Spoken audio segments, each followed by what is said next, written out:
Broadcasting live from the Business RadioX studios in Phoenix, Arizona, it's time for Phoenix Business Radio, spotlighting the city's best businesses and the people who lead them.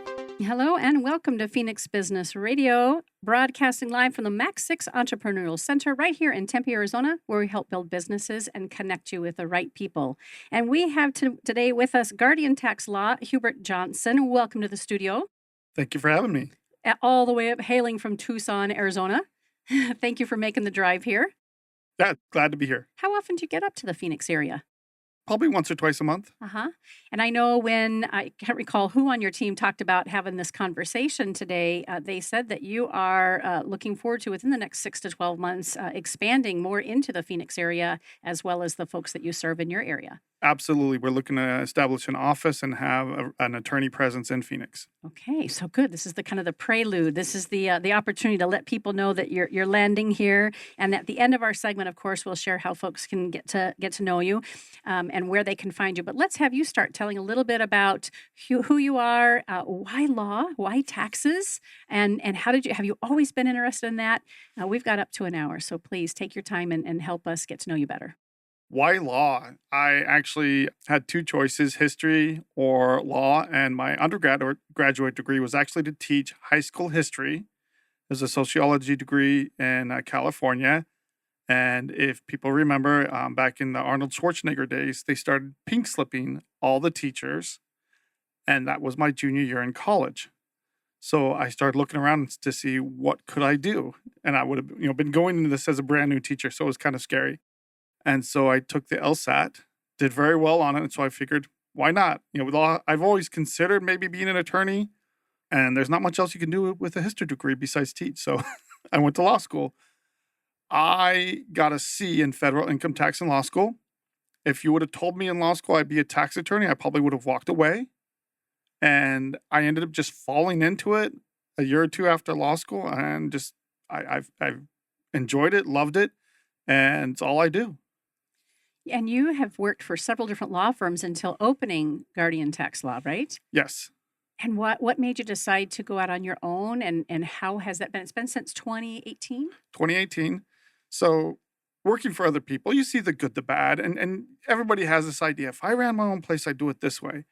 And the real idea behind Guardian Tax Law is to make sure that we're taking care of clients, that we are doing things differently than your average company. And we really do strive to provide top-notch customer service and free advice. And that's the key difference, is that getting free advice is really hard to find.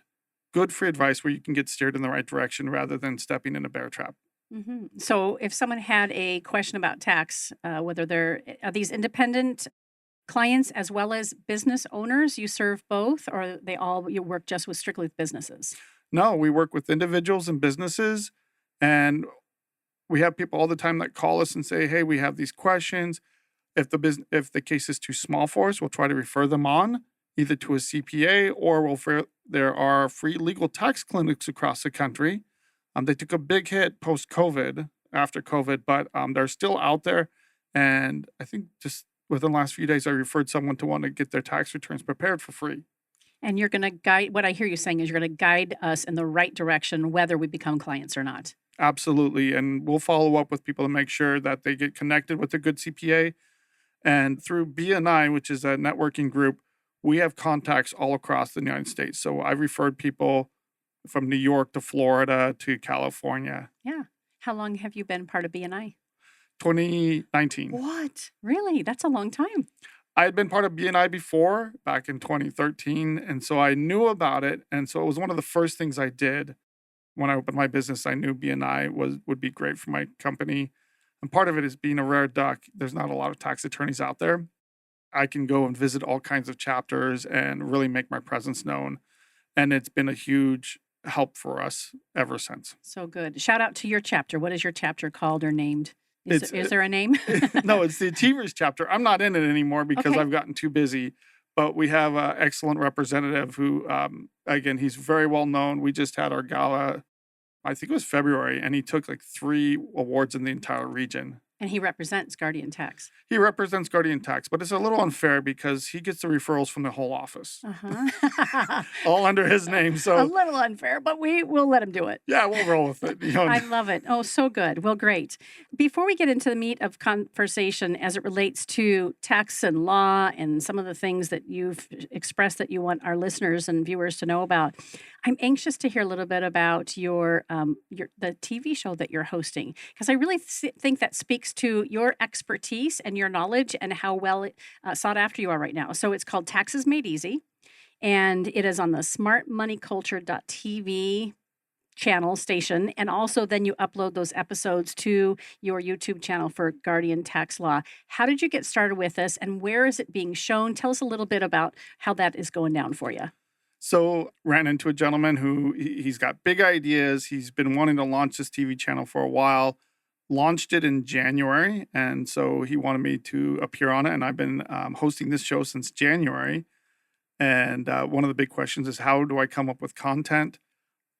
A lot of it is my experiences daily working with the IRS, with the states and other government agencies, but also going through the news. There's news all the time about developments, what's happening, and there's been so many changes with the IRS. It's so hard for the average person to know where to turn in dealing with their tax issues because there's been so much change. Mm-hmm. Great. And you're having fun? You're enjoying doing that? Yeah. No, I love it. Again, when you see it really impact people in a sincere way, and you see that difference, that's why I've been doing this for 15 years. Yeah. Good. Well, we thank you for that. And it's embedded in the name of your company, Guardian Tax Law. You're looking out for us, the Guardian. Is there something deeper or another piece of that story around having named your practice that way? No. Perfect. No, there's not. Well, once you start to describe, obviously who you are and how you as a team show up professionally on our behalf, it was evident that, that makes sense why he named it Guardian Tax Law. So love that. And I know you're a family man. You and your wife, Katie, have been together for quite a long time. A boatload of kids. 5 kids altogether. Yeah, 21 to 12 or 10 to 10. And to be fair, 2 of them are with my second wife. So okay. Long story there.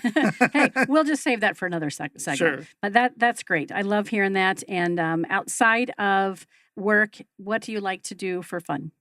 I play ultimate frisbee, or I'm trying to get out there and do that more. I love to referee. I do that with my kids. I volunteer with my church, a lot of youth activities. I volunteer with different charities. I love Junior Achievement because they teach K through 12 financial literacy in schools, especially to underprivileged schools.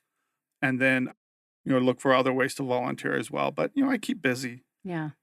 If we're not, I said earlier when we talked about our kids before we came on air, I said idle minds, right? My son just went back to school yesterday, and I'm like, thank goodness, because the whole summer, while it was very short in the Tempe School District, it was long enough that he got kind of lazy. So I'm like, yay, structure, school, homework, sports, you name it. So good. Well, let's move into the topic of conversation as it relates to taxes and just all the things that you can share with us. Let's start by helping us understand when would someone need a tax attorney? Like, when does that become important?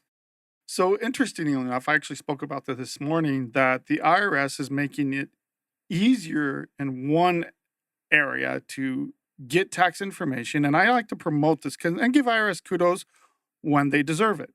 So irs.gov online, if you can set up an online account, you have to do your face scan. You have to give them all kinds of personal information. But once you get that, they're trying to enable people more and more to get information directly from the IRS. And you can get transcripts. You can get a history of account. You can even see what's going on with tax liens, your refund. And these are all new changes. This announcement came out, I think today. Meaning it's now accessible to us. If we vet ourselves and it's really us, we have access to that. That's the change? That is they've been developing this for a while, but a lot of the, as far as being able to look at your transcripts or especially the tax lien information, that's new. And they've been putting a lot of effort into developing this. And I try to steer people to this because a lot of people just don't know what's going on. And if you can get that basic information, that really helps. And you can even set up a simple installment agreement online as well. A lot of people call, they owe $5,000 to $10,000. And I'm even then, if they just owe $20,000, they just want to pay it. They have the money. They can go in and they don't have to pay someone a couple $1,000s just to do something that they can do on their own. So typically when people call and that's their situation, I ask them, are you comfortable calling the IRS? Have you ever talked to them? And there's a lot of people like, no, don't want to touch it. Don't want to even go there. But there's some people that have done it before and they feel comfortable doing it. I'm like, okay, this is how you can do it fairly easily. That's their online program. Mm-hmm. In person, it's harder than ever. You can't get through to the IRS. Most of the time you call and it just, call back another day is what they tell you. Yep. It dead ends. Dead ends. So one of the key pieces of advice, and I would highlight this for your listeners, the best time to call the IRS is Wednesday through Friday from 5 to 7 p.m. Most people don't understand that the IRS is open till 7 p.m. in your area locally. So it goes by time zone. And you can, if you have a New York number, you can call much earlier. If you have a number on the West Coast, you can call much later. And that later time period, you're going to get the better representatives. It's easy to get through to, even though they've been hanging up on you all day long. And I give that advice out freely. So if you just want to call, get some information, that's the best way to do it. I wrote it down. I want to make sure I had it right. Wednesdays and Thursdays between 5 and 7. 5 and 7 p.m. Brilliant. Best time to get through. Now, not all of the more complicated areas are not open. And the IRS has become a huge fan of bureaucracy. It is a giant bureaucratic collection agency. That's really what it is. They have added at least 2 different layers to their collections, which it doesn't make sense. When I even talk to the IRS representatives, they agree it doesn't make sense. They don't know why it's happening. But when you call on the first and you get to like the second layer, they can help you. They can give you transcripts, but they can't do anything on your case. They have to transfer you to collections. But now collections can't give you transcripts, so they have to transfer you back. Oh, no. And it's hours of hold time in between these transfers or calls, and it's hard enough to get through in the first place. It's just a mess. If you can't afford payments, if you can't afford to pay what they're demanding that you pay, you do have legal rights and options. And the hard part is knowing what they are. You just knowing how to navigate that requires someone like yourself who's well-versed in it, especially because things keep changing. Well, the worst part about it, the IRS gives bad information out all the time. Mm-hmm. Because I have a large sarcastic streak in me, there's plenty of times I've called into the IRS and not revealed that I was a tax attorney right away. And they tell me, you have to pay this. You have to pay this by the deadline. This is how much you have to pay. And it's almost like a pressure sales environment. And a lot of people call the IRS and they were like, and they'll even set up installment agreements, even though they can't afford it. And we're talking about retirees on Social Security, sometimes little old ladies with nothing, they don't have 2 nickels to rub together. Mm-hmm. And we look over their case. Look, you qualify for either an offer or to not pay anything in a hardship plan. There are options. And when I'm in these conversations with the IRS and I say, well, what if they can't afford to pay? Oh, well, then you have to go through the whole financials. Well, I have it ready to go and I can go over it with you here on the phone. If you know how to do it, you can do it right there in the conversation. And then once they realize you know what they're talking about, their demeanor completely changes. Interesting. I know it's frustrating because so frustrating. They should be public servants. They should be helping the average taxpayer out, but they make it so hard for the average individual to get served, to get good information. And part of it is they've hired so many new people, they don't know what they're talking about most of the time. You have to get a couple layers deep before you get people that actually know what they're talking about. One of the biggest issues, and I've seen, I actually shared this I think last week with the CPA, she didn't know this. How many years of past returns do you have to file? Do you know? Yeah, no, I don't. Yeah. So the IRS gives the answer of 10 years. Okay. Unless they're in collections and they know better. The true answer is 6. So and there's a lot of CPAs, there's a lot of tax preparers that are out there preparing 10 years worth of tax preparers. The only reason to file an older tax return is to replace a return that the IRS already filed for you because they file for you in the worst way possible. So you're getting charged to file those older returns. Can't help you, can only incur debt because you can't get refunds more than 3 years old. And, scary story, I had someone come in one time and he had filed 23 years of return going back to 1996. He had not filed. He had not filed for that entire time, decided to get straight with the IRS, and he was so proud of himself coming in. And when he shared that with me, I believe it was actually over a phone call. He didn't actually come in, but he shared that with me and my jaw hit the floor. I was like, did you get good advice first? Did you talk to someone first? And he said, no, I thought I was going to get straight with the IRS. And I knew it was the right thing. In my mind, it was the right thing to do. Yeah, but this was, I think, 2021. He filed all the way back to 1996. So this debt from 1996, the time IRS tax debt expires after 10 years from when it was assessed in most cases. So this debt from 96 that would have expired a couple of decades ago started running in 2021 when he filed the return. Kind of reopened in a sense. Yeah, and so you had 10 years from 21 to deal with this tax debt out to 2031 for all of these tax years. I'm like, I wish you would have called me first. I was like, did you already mail him? And he's like, yes, I just put him in the mail. Oh. So this is why I say call, even if you don't hire us. If you just have basic questions, we would much rather one of my assistants, and when you call and talk to someone at our firm, they can give you this good information at 2 different firms that I worked for. And these are tax companies. I showed up and I got hired on as a senior tax attorney, and they were doing 10 years of tax prep.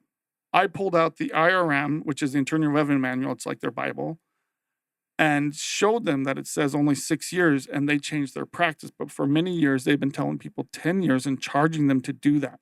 Yeah. Not knowing better. So it is so key to talk to someone that is experienced and knows how to go directly to the source and convey good information and save people a lot of money. You talk a little bit about some of the terms like offer in compromise, or payoffs. Like what? Oh boy, how do we navigate some of that? No, I love it, and we just need definitions so that we can navigate this. So just to kind of parse it out, an installment agreement means that you're paying the IRS and you're paying most of your balance in most cases. You can do installment agreements where you're only paying, it's called a partial pay installment agreement. So let's say they want $1,000 a month and you can only pay $300. You can go in and argue with them. And if you can prove up that you can only pay $300 a month, they have to take it. Even if the limit is coming up and the tax debt is expiring, they have to take it.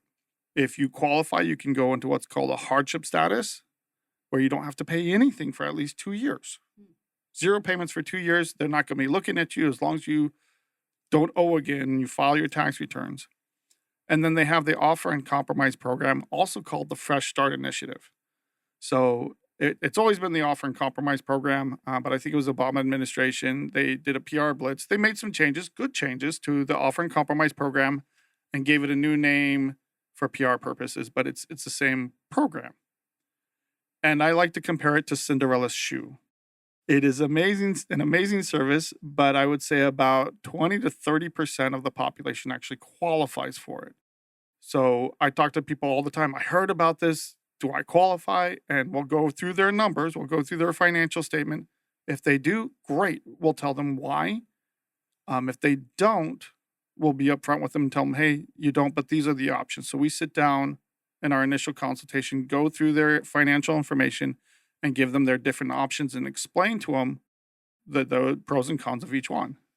And that's where being informed is so important. Sometimes I thought, that there's been times where I thought someone qualified to pay $0 to the IRS, but they really wanted to deal with it. That's how they, morally, they felt like they wanted to pay their tax debt and they wanted to do the installment agreement that they didn't need us for. I'm like, okay, great. Mm-hmm. But going back to the offer and compromise, I've done offers for as low as $20. And this is to wipe out 10, 20. One case, it was $250,000 in debt settled for $20. Settled. Wow. Gone. Sounds too good to be true.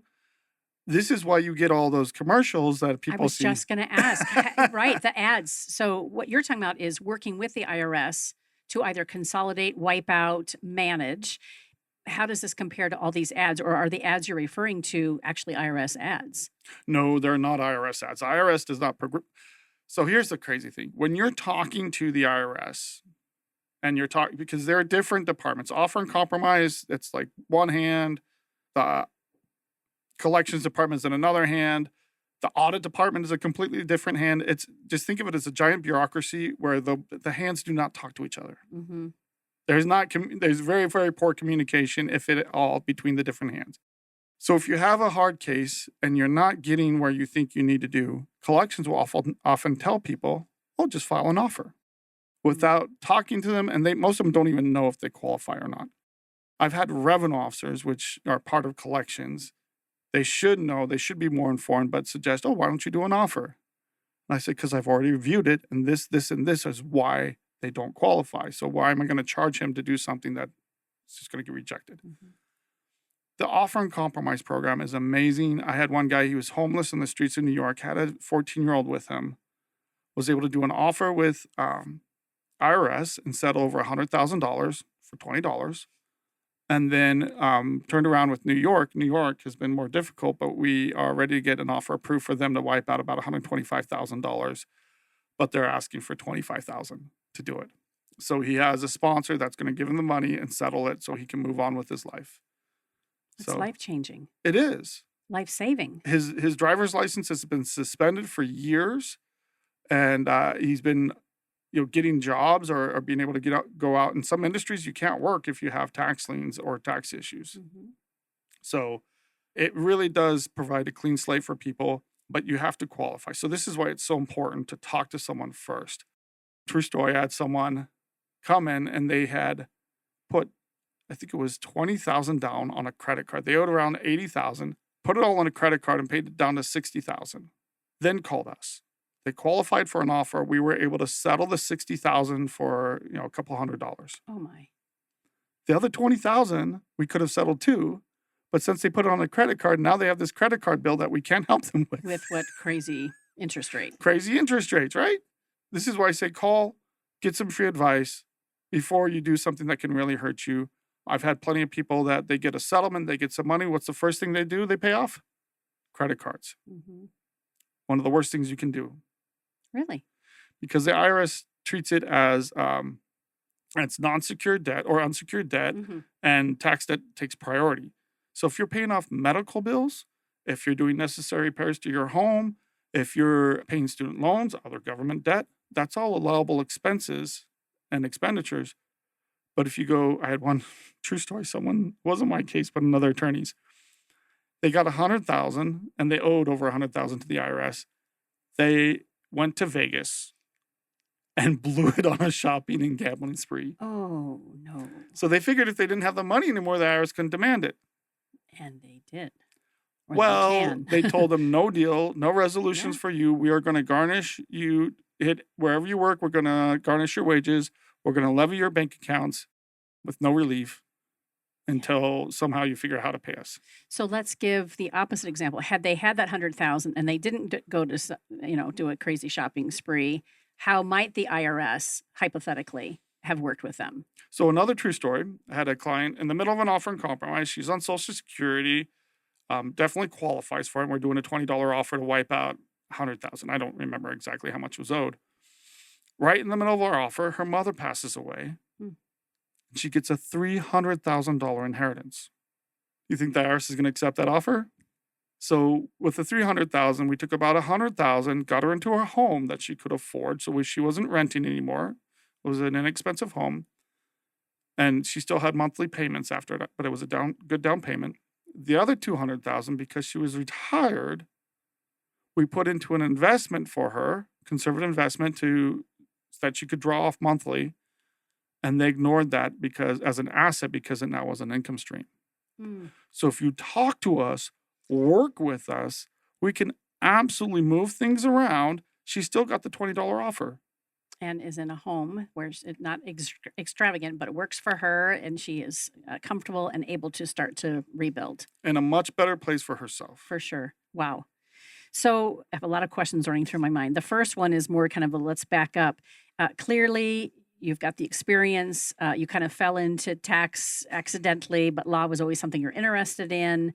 What I'm curious about with this wisdom and this expertise really is what I'm seeing.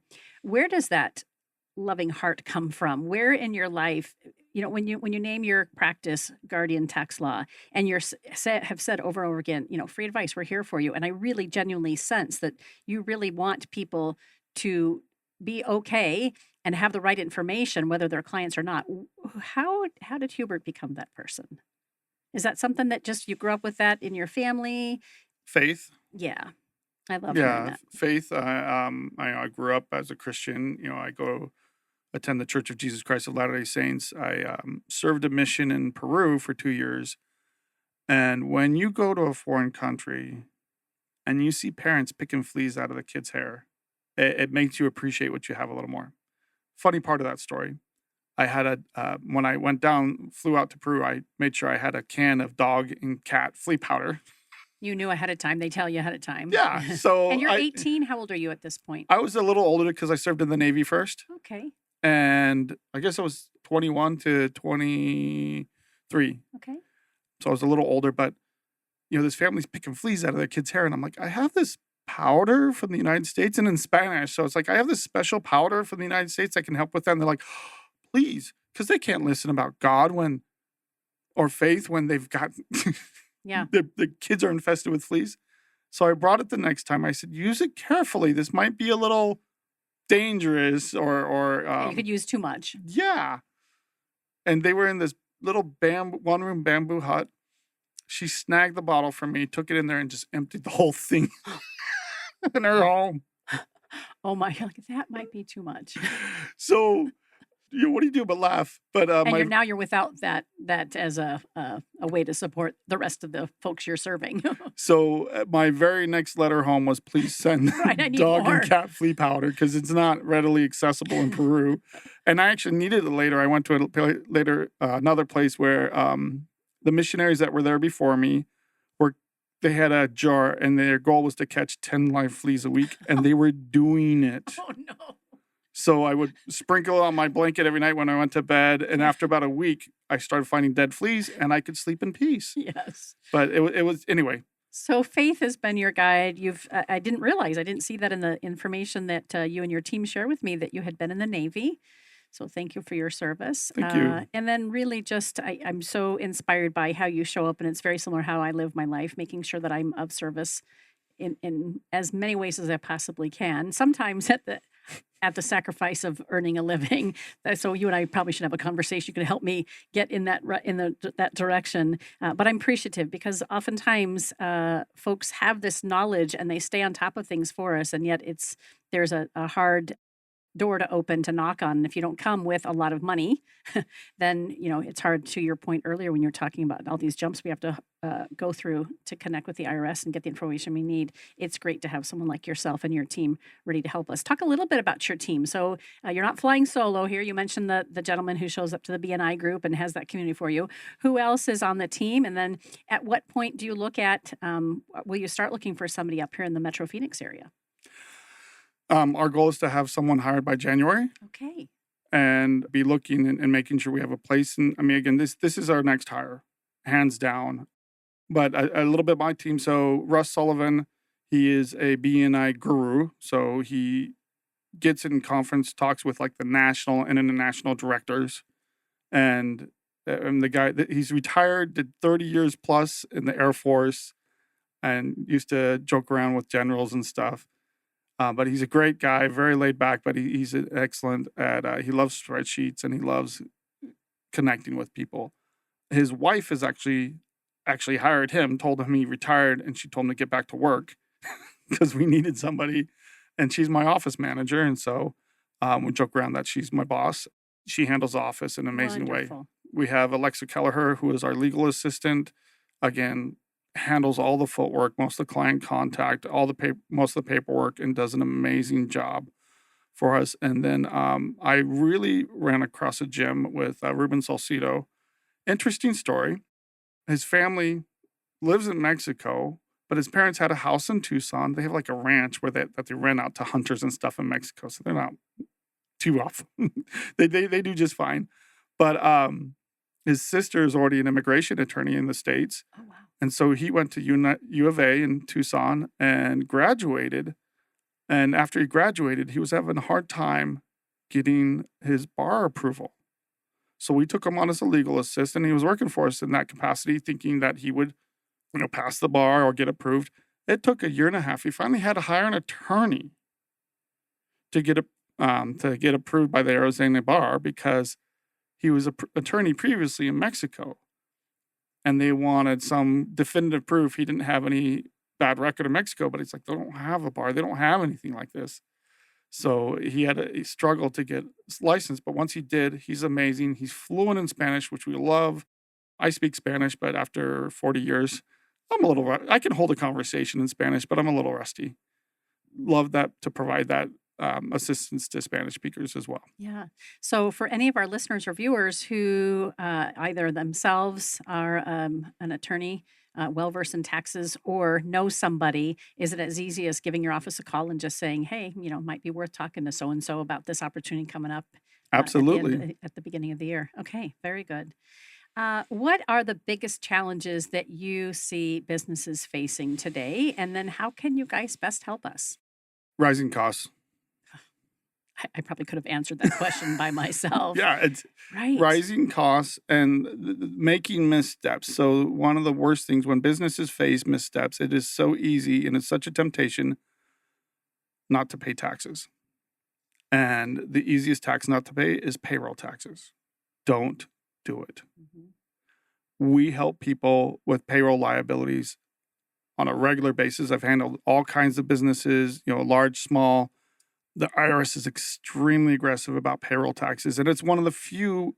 So just to take a quick step backwards, almost all business taxes under an EIN, if the business fails, you can walk away from. And even with EIDL loans, we mentioned those real quick from the SBA. If it's under $200,000 and it's under your business EIN, you can walk away from that too. Payroll is the one thing you can't walk away from. That and sales taxes with the state, but state taxes are a little bit different. So pay your sales taxes. Make sure you pay the state, and we deal with those cases as well. But don't owe payroll taxes. The IRS will assign half of it to you personally. They will go after the business, and really it is a race to keep the business open before the IRS padlocks the doors. Hmm. And I've seen it happen. I've done the interviews where the revenue officer goes in and goes through and walks through the business and marks off what can be removed and what is a fixture to the building. And the staff was standing around looking at it like, what in the world is happening? A week later, the doors were padlocked. Hmm. And during that whole time, the owner didn't contact me, was ghosting me, and the IRS. Bad idea. Don't hire someone and then blow them off. Right. But people, they hide, they bury their heads in the sand. Well, there's shame involved in it, and There is. and just saying sometimes folks just can't. It's just too much for them. It is, and when you talk about really helping people out, I can't. My boss, my office manager, teases me Mhm. that I make people cry when they come in to meet with me. I can see that. No, in a loving way. Yeah. But they come in and they have this burden. I have people that told me, look, you saved me from committing suicide. It's not worth it. True story. Years ago, when I was first, learning the business, tax law, there was a gentleman that flew a small plane into an IRS building in Austin, Texas. Killed himself. Injured quite a few IRS representatives, but these are normal people working. I talked to some of the people that were in the building, knew people that got hurt, and then the just horror of, oh my gosh, I'm just working a job here. Mm-hmm. And there's plenty of great people that work for the IRS. There are plenty of people that aren't so great, but it's just a normal job to them. They just come in and punch a clock. And then when you understand that, it's not worth going to extremes.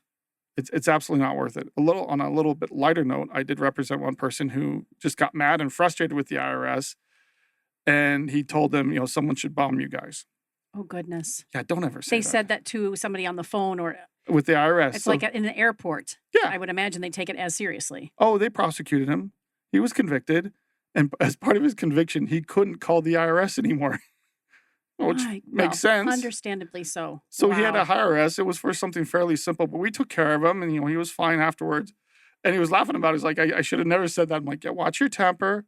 This is why, and there's plenty of times we stand between a client and the IRS when they're too mad, they're too upset, and we explain things to them. And sometimes it's just let's look at it from a different perspective.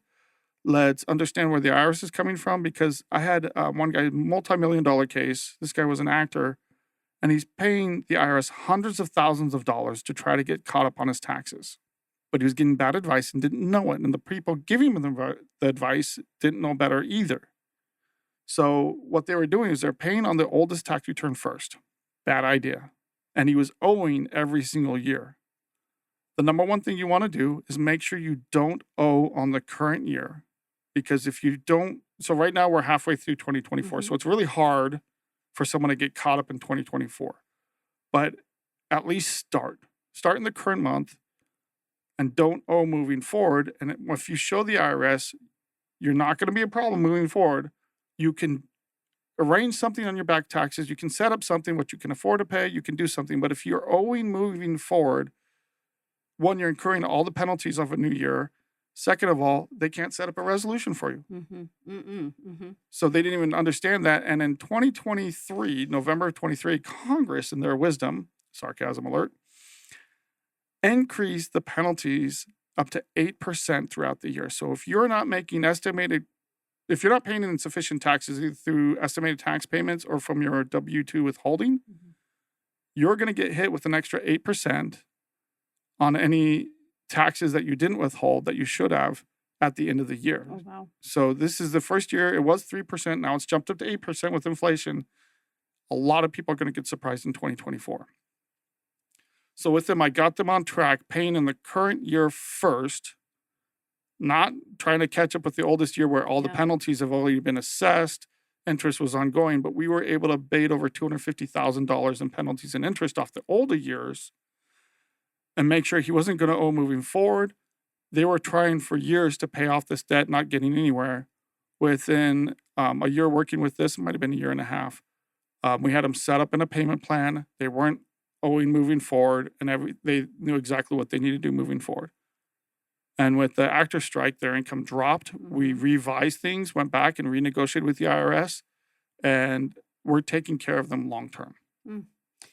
And how would you know to navigate that unless somebody is aware of the laws and the changes and the opportunities to how to do things correctly, which is what makes you guys the experts. Yeah, let the guys stick with acting. And really, I mean, when we talk to business owners, right, and we have these folks like yourself who come on, these experts, and talk about different aspects of business, there's a reason why you all are in business and there to serve, so that whoever is the business owner can focus on the things that they do best and make sure that they're doing what they need to do as it comes to all the ancillary things that we need to be aware of when we run our businesses. I've got a great story right on point with that. And this is a friend from church. The guy did custom copper roofing in California. He lived in the Sacramento area, but it was such high-end work that he would only do it in the Bay Area. People in even Granite Bay, then richer areas of Sacramento, wouldn't pay the kind of money he was charging, but he would get those prices and more in the Bay Area. His wife was managing the books. She was not a trained accountant, and he started getting letters from the IRS and the state of California. And you don't want to play with the state of California. So I sat down, went over the situation with him, and he owed about $150,000 to the IRS, $100,000 to the state because he was reporting his income incorrectly. We got a CPA on board. We got a corporate attorney on board to help him give him advice. I dealt with the immediate issue of holding the IRS at bay and setting him up on resolutions, and payment plans mostly. He didn't even know how much he was making. And you'd be surprised, you give me a look, how many business owners don't even know how much they're making. It is so common out there. And how are you supposed to pay your taxes throughout the year if you don't know how much you're making? We can't. So I'm telling CPAs all across the country, you ideally, to provide the best service to your customer, up your game. Give them quarterly profit and loss statements, which means people need to be using QuickBooks or something where you can pull that information quickly.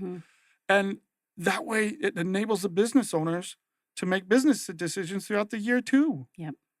They can be on top of their IRS issues, make wise business decisions, and you stay on top of your estimated tax payments. So with him, because we handled the tax issues and I set up payment plans, he was able to focus on what he was doing. He hired another crew, didn't want to deal with the tax debt. And in a year, He went to work. He just went to work, did what he did best, and paid off both the IRS Beautiful story. and the FTB. And ironically, in 2008, they had lost their home through foreclosure. And so they bought a home. It was an 800 square foot home. They had a couple acres, but it was a tiny home. And they had 3 kids living in this 800 square foot home. Hmm. Once he realized what his true numbers were, he doubled the size of a home, landscaped it, put in a swing set, fence, grass for his kids, and they absolutely loved it. So vastly improved the quality of life for his family. And he knew how much he was making and could plan accordingly. But most people are swinging in the dark without good advice, without good direction. So we try to put a team, and that's a great example of putting a team of professionals, because long-term, we usually aren't on a case. We'll stay on a case for years if needed. But once we joke around that if we do our job right, we don't get repeat business. I love that. Yeah. So when do we need a tax attorney? It's hard to tell if you need a tax attorney or not. So I'm going to go back to the thing I've been repeating. If you're not sure, Find out. find out. Call, get some good advice.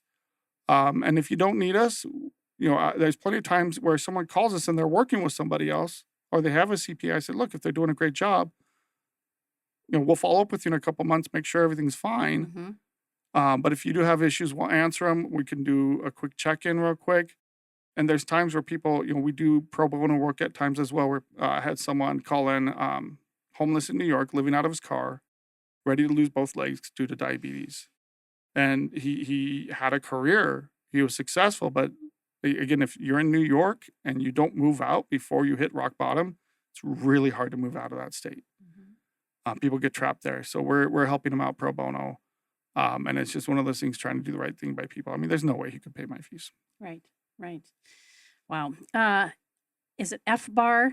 Is that how I pronounce it? FBAR, yes. That's an acronym for what? And tell us a little bit about that. So I don't know off the top of my head what the acronym is for, but this is an interesting area of law that most people don't know about. It has been a huge moneymaker for Republican and Democrat administrations. So they have been pushing this and pursuing this in a very bipartisan manner. Mm-hmm. Originally, it was passed back in the 70s to go after criminal enterprises that were hiding assets, shell corporations. So when they found money in overseas accounts, they could seize it. They could prosecute them under this failure to report assets. Okay. So any foreign bank accounts that's with the foreign entity, you're supposed to report that on your tax return. A lot of people don't know about this. It's been around, and it's really been pushed for really the last 15 years, well, closer to 12. A lot of the programs, they had a voluntary disclosure program, no longer in place. So people that have to worry about this are people that have more than $10,000 in a foreign account. All you have to do is report it. Mm-hmm. But if you haven't been reporting it, because a lot of people don't know about it, you have to do what's called a disclosure. And the best way to do that is called a streamlined disclosure. And you pretty much have to do a mea culpa. It's my fault. This is why. But you share the good and the bad. Yeah. I didn't know. Now I know. Now you know, and now here's I'm going to comply. And that's a 5% of the total asset. If the IRS finds you, the penalties are at least 50% of the asset value and criminal penalties on top of it. It's one of the charges that they hit Paul Manafort with. So there's been some very high-profile cases in the last few years where they've used this to go after people, and they regularly prosecute people for this. So if you have a foreign account over the amount of $10,000, you need to make sure that you're compliant with FBAR, which, by the way, super easy. I just looked it up. Foreign Bank and Financial Accounting Report, right? So Foreign Bank Accounting Report. And it's an easy report. They made it easier than ever. It used to have to report it separately.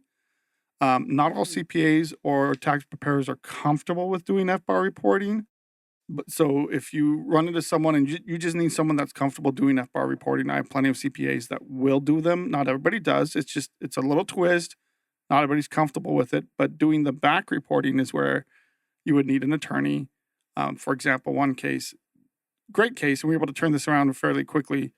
This gal came from Portugal, which she grew up in Cabo Verde. So islands off of Portugal. Her father, not a U.S. citizen, never came to the United States, had created accounts when she was a child. So she knew she had these accounts, but it was just whenever she was a child, she didn't think there was much in there. Mm-hmm. She moved to the United States, went to med school, met a Canadian here in med school, and now they're practicing doctors I think they were both doing their residencies. And, life is looking great. And then they go to their CPA, and the CPA asked them the first year, do you have any foreign accounts over 10,000? Like, oh, no. And then the second year, she's like, well, let me check. Her father had put over $200,000 at different increments and times in her account. So I think she had about $400,000 in her account in Cabo Verde and Portugal, and it's cumulative. So it's the cumulative of all foreign accounts. So if you have 3 accounts, each under $10,000, you need to report those because the cumulative amount is more than $10,000. So her husband is like, oh, well, I have accounts in Canada, but I'm sure they're not over 10,000. Oh, no. He pulled the bank accounts. His were, but not nearly as bad. Right. So we're pulling bank accounts from Cabo Verde, Portugal, and Canada. Canada, easy. But we're trying to translate those and figure those out and do the reporting to the IRS. And in this case, there's a lot of reasons why someone wouldn't have to report this or they wouldn't know. She's a foreigner. There's a language barrier. Her father did it. She had no idea. And we were able to take care of her So good. pretty easily. But one case, it was funny. This guy was from Russia, and someone died in his family back in Russia. And he was living in New York at the time. There's a huge Russian population there. And they took the insurance proceeds, put it in his account for about a week or so, and then dispersed it out. He ran afoul of FBAR. Didn't even know it. And so someone else at the time, the voluntary disclosure program was 20%. They had him pay 20% or roughly $20,000 to resolve it. And I said, look, he had no idea. I got in there, fought tooth and nail to get it reversed, was able to get that reversed, get him his money back, and he ended up paying $0. Doesn't really happen anymore. Really, right now, you're looking at 5% on most cases. I could tell these stories forever, though. Well, I love it. And I'm grateful for this opportunity to connect with you. And what I'm noticing is you can, because of the way in which you teach, because you're not only telling us stories, you're also educating and teaching us, right? That's clear. But someone like me who's not savvy with this, and communication is my thing, right? Reading and writing were my thing when I was in college. I was also a teacher and an assistant principal for years before I opened my own business. Math and finances, that's been a hard area for me. However, I feel really smart listening to you because you make it so easy and palatable and understandable. And I'm guessing that when someone comes, you talked about, joking that your boss, the gal who runs the office, will joke about you making people cry. I'm feeling a sense that they feel relieved that someone understands them and that there's hope, and that you're there to link arms with them and guide them through it so that they can live beyond the chaos or even the fear that they've done something wrong. I can't tell you how many people come into my office thinking they're going to get arrested, that their home, their vehicles are going to get seized. I've seen it happen, but when people do everything wrong, 99 times out of 100, people are nowhere close to that. Mm-hmm. And giving them an idea of what their options are and that there's a light at the end of the tunnel, that the IRS isn't just going to come in and seize all their assets, provides so much relief that we can take care of them. And we mentioned the ads out there. There is so much fear-mongering out there. The letters that people get are insane. They're designed to look like tax warrants, and they'll use language like tax warrants, arrest imminent, your assets are about to seize, da-da-da-da. From other parties. From lead generation companies. So it's not just other companies doing this directly, but a lot of lead generation companies will scare the living daylights out of people just to get them to call, and they get put into a high-pressure sales call right away. Mm-hmm. So if you call a company and you're put into a high-pressure sales, get a second opinion, get a third opinion. And I tell people, look, if you have questions, call someone else, look us up, check us out. Don't jump in with 2 feet just because they sound nice. But if you feel like you're pressured at all, talk to somebody else too. Mm-hmm. Get informed before you make a decision. And then again, to go back something you said early on in our conversation, the IRS is making things more accessible for us online. However, it is still difficult to talk to somebody and to know which department you need to connect with. However, that's where you all come in Hmm. because you can help us navigate that and direct us in the right, or do it, handle the case for us. And they're making it harder than ever to get through to the right people. But that's why, again, that call between 5 and 7 p.m., Wednesday through Friday, I don't mind repeating that ad No, I nauseum. love it. But it is harder and harder for people to know what their rights are. Yesterday, I actually shared an article from an international tax attorney in Forbes. And she, a great article talking about how legally the IRS doesn't have to acknowledge or respect any of their FAQs that they post, any of their notices that they put out, their announcements that they do in their news, which comes out regularly throughout the week. If you search something out, and just because you find it on irs.gov doesn't mean it's accurate and that you can rely on it in their tax case.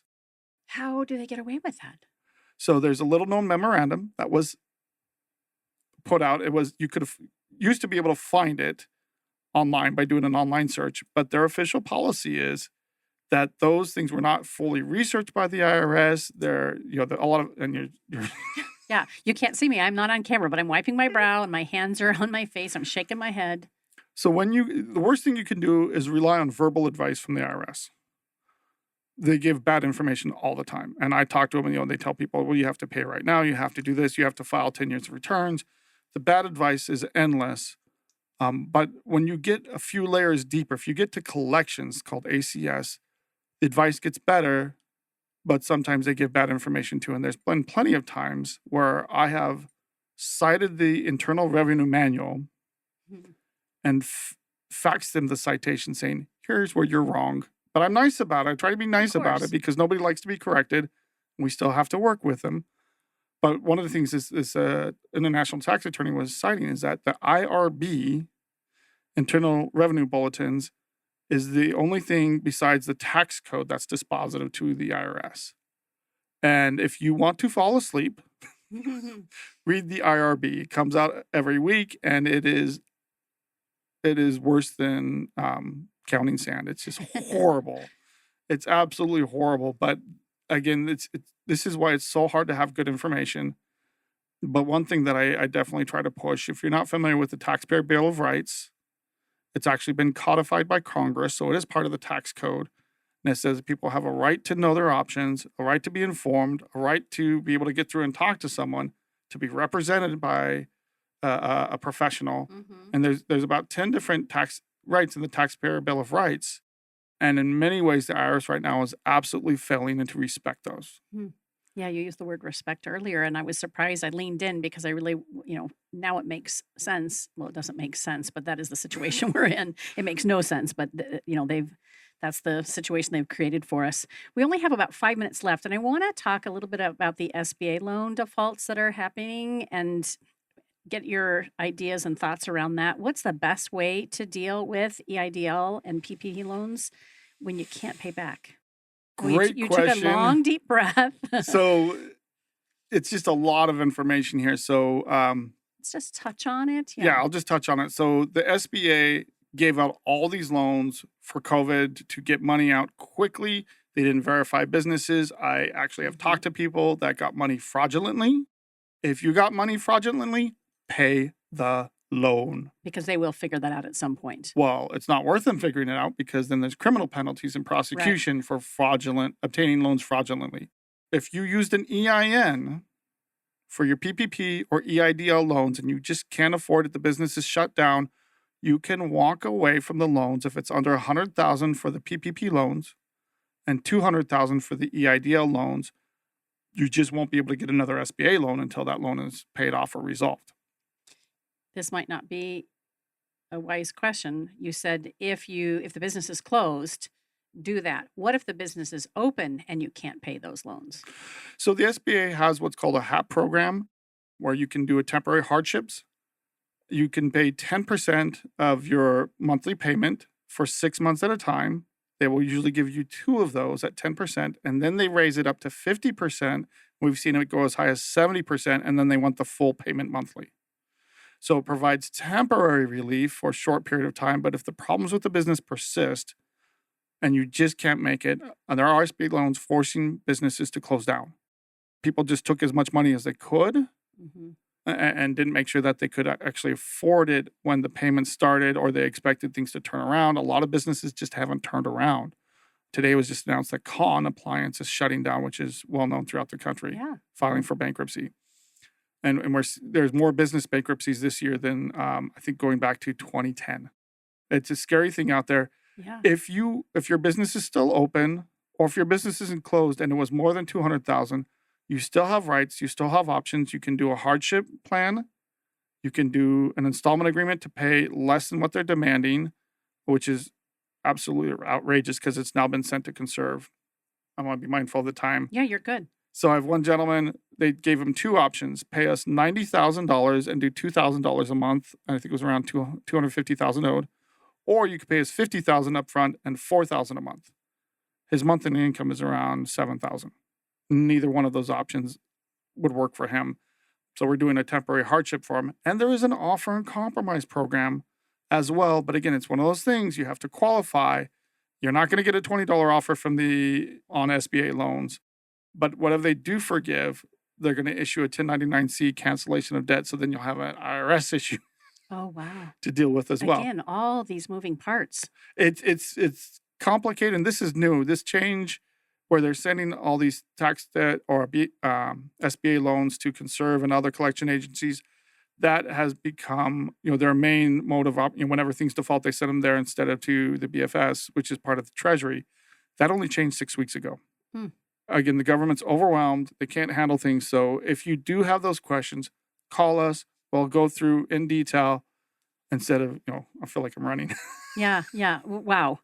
Hubert, so great to get to know you and just sit and bask in your wisdom.